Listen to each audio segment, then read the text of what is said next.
Salut à tous et bienvenue aujourd'hui dans un Carbone du FX pour un nouveau tutoriel sur Blender. Aujourd'hui on s'attaque à la création de notre terrain pour la maison du Hobbit.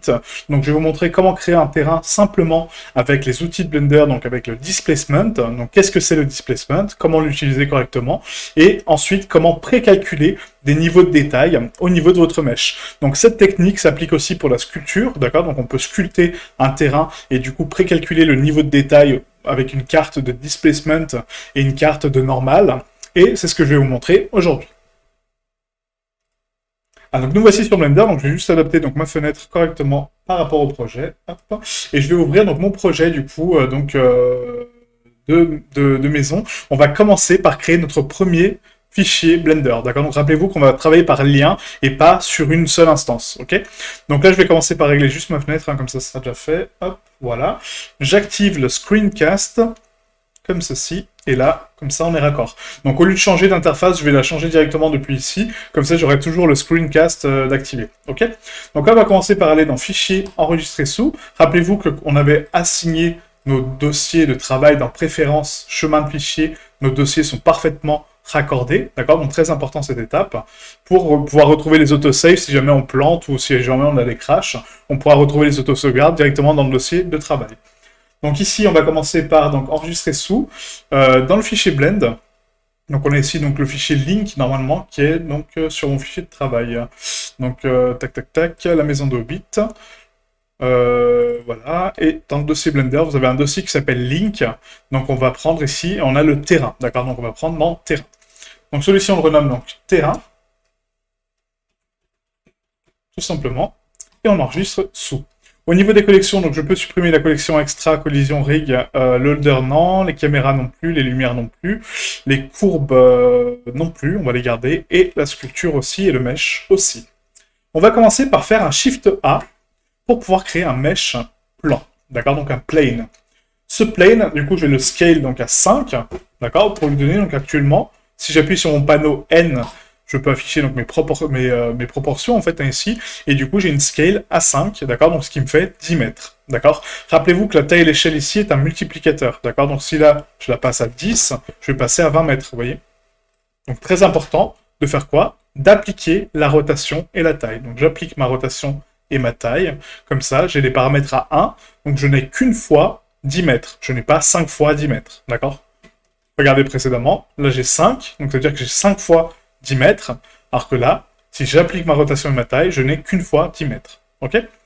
Donc là, on va faire un plan de 10 mètres. Ce plan de 10 mètres, actuellement, il a 4 vertex, d'accord? Donc si j'appuie sur Tab et que je passe en mode Edit, j'affiche ici, donc sur la gauche, le mode vertex, et on a ici, donc 1, 2, 3 et 4 vertex. Le déplacement, comment il fonctionne? Il fonctionne par déplacement de vertex. Donc il va déplacer des vertex vers le haut ou vers le bas, en fonction d'une carte de texture, d'accord? Donc ça, c'est des choses que j'ai déjà expliquées plusieurs fois. Et le déplacement va se faire en fonction des positions, donc noire ou blanche d'une texture. Donc noir, c'est parfaitement enfoncé. Gris, c'est le niveau médian, donc c'est le niveau normal. Et blanc, donc le niveau A1, c'est les valeurs hautes.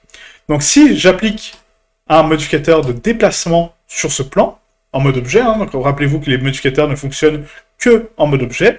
On active donc ici le displacement, donc déplacement, et là je peux créer une nouvelle texture. Donc là ce qu'on va faire, on va créer une nouvelle texture, et cette texture-là on va la renommer donc T pour texture, déplacement,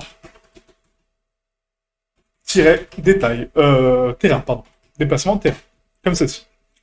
Donc là j'ai créé ma texture. Pour régler cette texture que j'ai créée, à l'aide du déplacement, donc du displacement, je peux aller ici donc, dans l'onglet texture, vous voyez, donc le petit carré rouge, cliquer dessus, et du coup afficher les propriétés de texture. Donc là actuellement, j'ai mon T déplacement terrain qui est sélectionné, j'ai mon type de génération, donc là c'est image ou vidéo, donc moi je vais créer une texture procédurale de nuage pour contrôler mon déplacement. Et vous avez vu ce qui s'est passé? Mon plan s'est déplacé, vous voyez, il s'est déplacé vers le haut, vous voyez, donc là aucun, nuage, hop, il a pris une position au-dessus.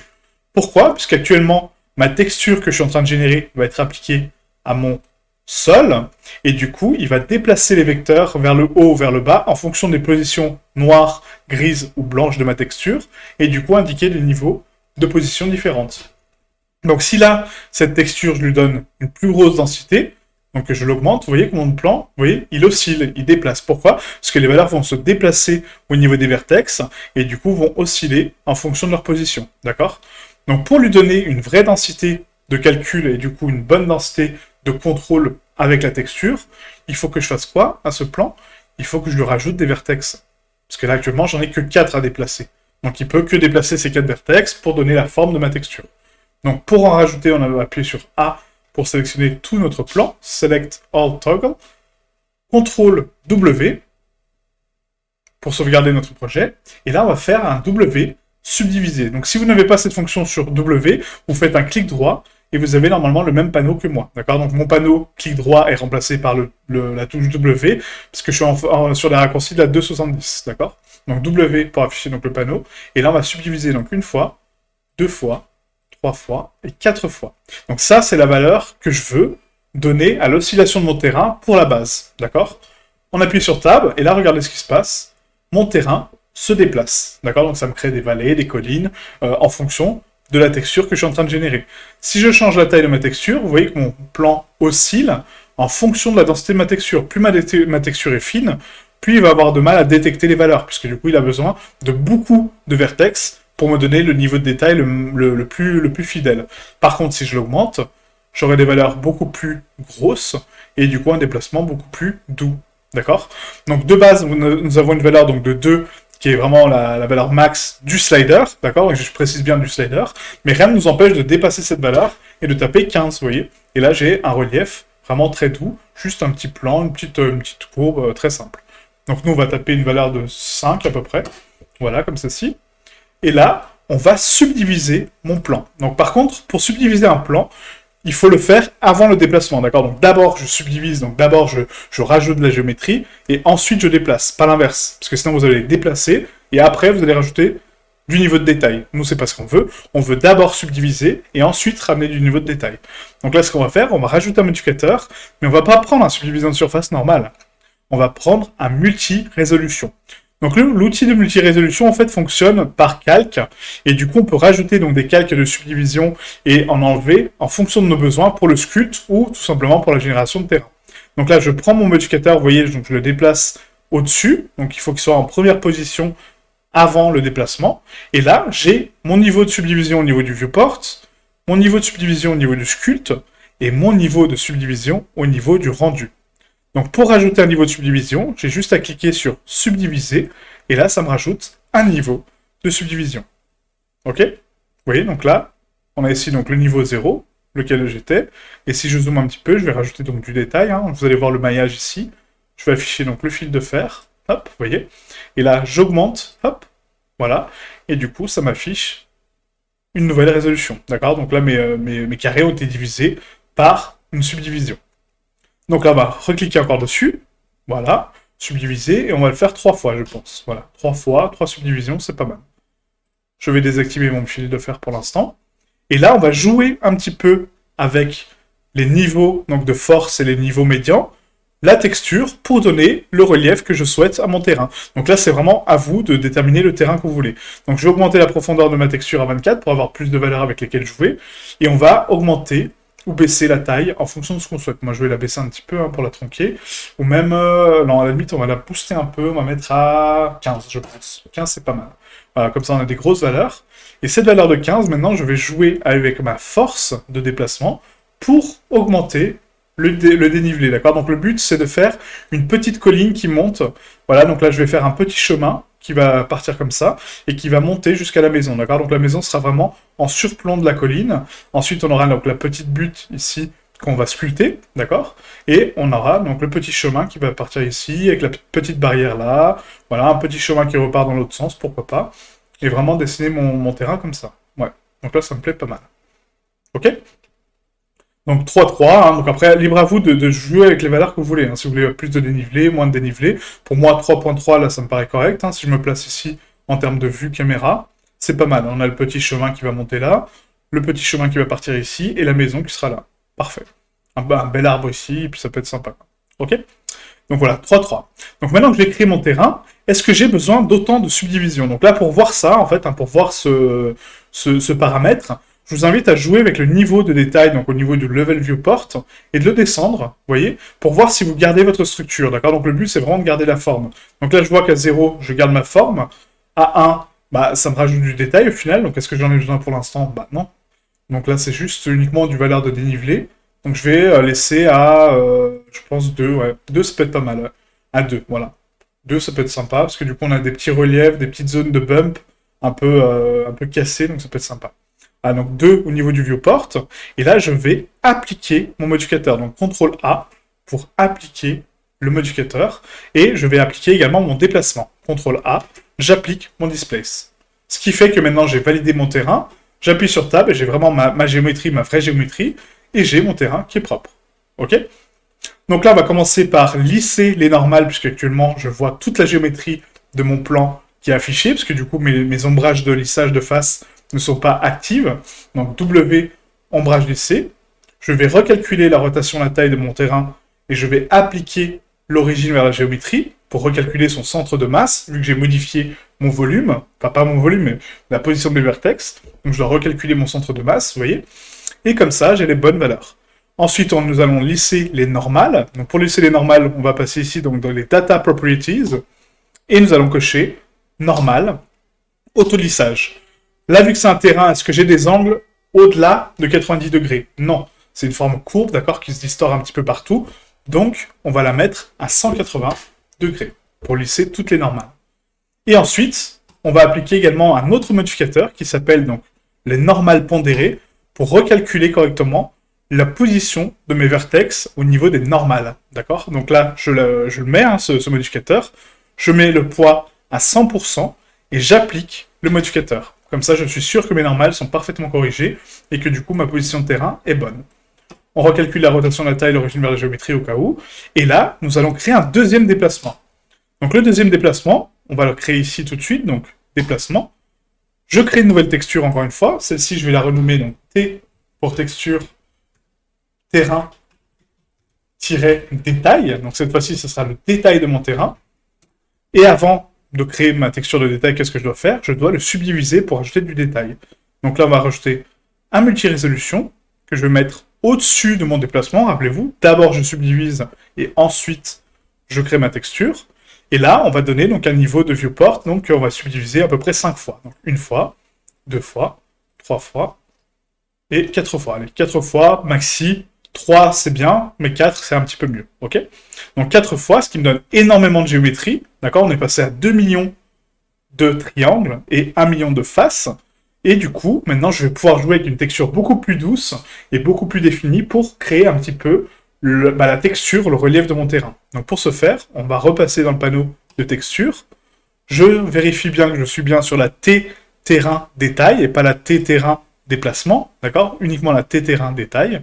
Je coche dans type nuage, et là, ça va me créer une nouvelle texture de déplacement en fonction de ce que je souhaite. Donc là, c'est parfait, c'est ce que je veux. Est-ce que je veux autant de déplacement? Non. Donc comment je fais? Je vais dans la force de mon déplacement, donc dans les modificateurs, et je vais réduire la force. On va mettre à 0.15. Juste pour déplacer un petit peu les vecteurs, mais juste pour donner du relief, d'accord? Comme ceci. Vous voyez? Et là, ça me crée du relief.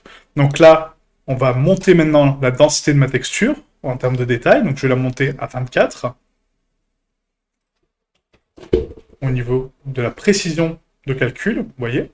Et là, on va monter donc la taille, on va la réduire à 0.1. Je pense que c'est pas mal pour avoir vraiment un maximum de points avec lesquels jouer. Quoique là, non, c'est vraiment trop dense. Donc non, excusez-moi, on va monter à 2. 2, c'est pas mal.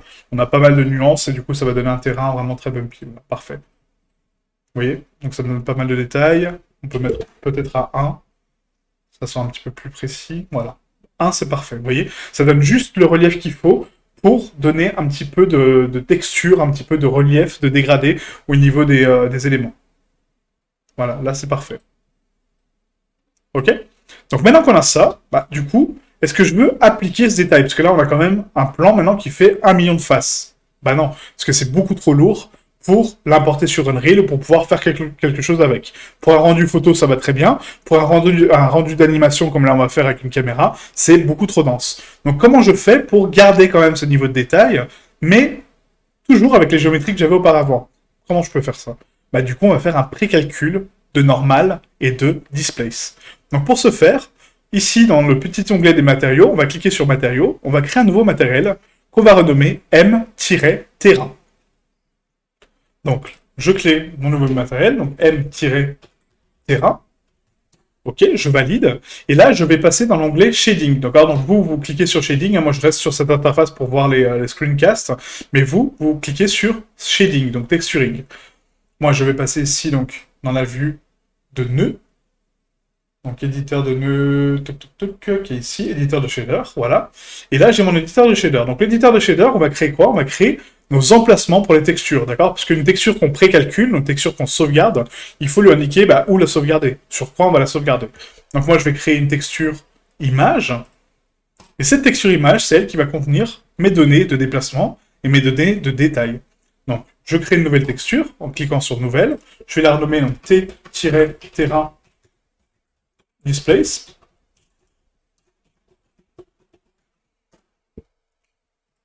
On va lui mettre une taille encore 4K pour le terrain, d'accord? Parce que le terrain, c'est vraiment quelque chose de dense, donc il me faut quand même une bonne résolution pour avoir un bon détail en termes de déplacement. Donc 4096 par 4096.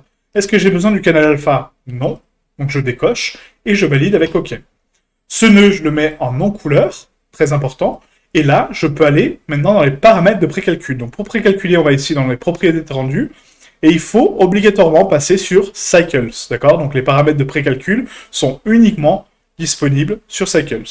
Au niveau de l'échantillonnage pour le précalcul de mes textures, je ne vais pas le laisser à 256, mais on va le mettre à 64. Au niveau de la vue 3D aussi, 64. Et là, je peux descendre dans ma liste et aller dans l'onglet Précalcul. Ici, j'ai une option qui s'appelle Précalculer depuis le multirez. Vous voyez, vu que j'ai un multirésolution au niveau de mes modificateurs, je peux précalculer ma multirésolution. Donc comment je fais ça? Tout simplement en cochant cette option, d'accord, donc dans les paramètres de rendu, donc précalculer depuis multirez, et là il me demande, est-ce que tu veux précalculer les normales ou le déplacement? Là, c'est le déplacement, d'accord, on a créé notre carte de déplacement. Donc je sélectionne déplacement, ok, la marge, on va mettre 5 pixels, et du coup, est-ce qu'on veut précalculer le haut détail ou le bas détail? Moi je veux le haut détail. Donc c'est-à-dire qu'en fait, il faut créer une différence. Donc là, si je regarde mon mesh actuellement, je suis sur le niveau max de détail. Si je veux précalculer la différence entre mon mesh de base, qui est à 0, et ici, celui-ci, et celui-ci, donc le 4, il faut que je calcule la différence, d'accord? Donc du coup, il faut que je précalcule depuis le niveau 0. Vous calculez toujours depuis le niveau le plus bas, d'accord? Donc plus le niveau est bas, plus il va pouvoir calculer la différence avec quelque chose de haut. D'accord? Donc c'est le même système que sur ZBrush. Quand vous précalculez donc les normales et les displaces, il faut partir donc du mesh low poly, donc là c'est le low poly, vers le mesh haut poly. D'accord? Pas l'inverse. Pas du haut vers le bas. Parce que si vous calculez du haut vers le bas, il va vous donner la différence de résolution entre les deux, et du coup vous aurez une carte très très pauvre. Alors que là, non. Ok? Et qu'est-ce qu'on doit faire de plus? On doit appliquer le déplacement. Très important. Parce que si je n'applique pas le déplacement, du coup, il ne peut pas le calculer. Donc, je remets mes niveaux à 4, d'accord? Donc, le niveau max de subdivision. J'applique mon déplacement, CTRL A, pour l'appliquer au niveau du terrain. Et là, je peux revenir à mon niveau 0, et je vais calculer la différence entre les deux. Très important d'appliquer votre déplacement, parce que sinon, il ne sera pas pris en compte, d'accord? Donc, maintenant, je repasse dans mon outil de shader. Je sélectionne donc ma texture, il faut qu'elle soit en blanc sélectionné. Et là, je peux retourner dans mes paramètres de précalcul, et cliquer sur précalculer. Je clique sur précalcul, une barre de lancement ici se lance, vous voyez, avec donc un pourcentage, et il est en train de me calculer ma carte de déplacement. Là, elle est terminée, donc comment je fais pour la voir? Je passe ici dans l'onglet éditeur d'image, et là, je peux afficher monter terrain déplacement. Et vous voyez, il m'a créé ma carte de déplacement pour mon détail. Parfait. Je vais dans Images, et je vais enregistrer sous la carte de déplacement. Donc là, terrain, donc T-terrain displace, donc je vais dans terrain, on va créer donc un nouveau dossier qui va s'appeler donc texture, voilà, et je sauvegarde cette texture dans T-terrain. Le format, on va le laisser en PNG, ça va être du black and white, donc du noir et blanc, parce que du coup je n'ai pas de valeur de couleur, et ça va être du 16 bits, en compression à 0. Je sauvegarde mon image. Maintenant, on va faire exactement la même chose pour le normal, pour les normales, pour la carte de texture de normal. Donc je repasse dans mon éditeur de shader, j'ai mon déplacement, ok. Je vais créer donc une nouvelle texture image. Donc celle-ci, on peut la supprimer, hein, du coup. Nouvelle. Je vais la renommer donc T-terrain-normal. En 4096 par 4096. Est-ce que j'ai un canal alpha? Non. OK. Est-ce que ce sont des données sRGB? Non plus. C'est des données non couleurs pour la normale. Et du coup, je sélectionne ici normal. Et là, j'ai juste à appuyer sur précalcul. Ça va me calculer ma texture, encore une fois, avec la petite barre de pourcentage qui est en bas. Voilà, le précalcul est terminé. Je vais dans éditeur d'image. Et là, je regarde si ma carte de normale est bien calculée. Oui, elle l'est. Vous voyez, on a tout le détail qui est retranscrit ici. Parfait. Image, sauvegarder. Et là, c'est ma T-terrain normale qu'on sauvegarde dans mon dossier de texture, dans le dossier terrain. Ici, est-ce que c'est des valeurs PNG? Oui. Est-ce que c'est des valeurs RGB? Oui, parce que c'est des valeurs rouge, vert, bleu. D'accord? Donc du coup, il y a des valeurs couleurs, mais ce n'est pas une carte de couleur. Hein, donc très attention. Je vais mettre en 16 bits, d'accord? Parce que du coup, je vais la haute qualité pour les normales, et la compression à 0. T-terrain normal, et je sauvegarde ma texture. Et là, j'ai récupéré mon T-terrain normal. Maintenant qu'on a nos textures, bah, du coup, qu'est-ce que je peux faire? Bah, je peux tout simplement supprimer mon niveau de multi-res, je le supprime, je garde mon mesh low poly, d'accord, donc mon terrain low poly, et là je peux raccorder les textures ensemble. Donc je repasse dans l'éditeur de shader, je prends ma normale, je la raccorde à un vecteur carte de normale, je les raccorde ensemble, voilà, et là je vais ramener ma texture de déplacement, donc texture image, hop, convertisseur bump, vecteur bump, excusez-moi, donc vecteur bump, hein, parce que je convertis ma carte de déplacement en carte de bump. Je choisis mon T-terrain déplacement et je la raccorde à la hauteur. Et là, si je regarde maintenant dans ma vue 3D, bah, si je fais un rendu, ou un pré-rendu, peu importe, je vais voir mon niveau de détail, vous voyez? On récupère toutes les informations qu'on a calculées, alors que j'ai un mesh low poly. D'accord? Donc très important cette manip, de pré-calculer le détail. Ne gardez pas du détail avec de la géométrie, ça ne sert à rien. L'effet visuel sera identique et on aura exactement la même chose. Maintenant, pour raccorder un petit peu mieux ça, on va mettre donc, dans le panneau shader, on va mettre un bump, un occlusion ambiante, excusez-moi. Donc occlusion ambiante pour calculer donc l'ombrage de contact, hein, rappelez-vous. Et là, je raccorde ma normale à la normale de l'occlusion ambiante. Et maintenant, si je retourne dans vue 3D, j'ai l'occlusion ambiante, donc l'ombrage au niveau de mon relief. Parfait. Voilà. Ok?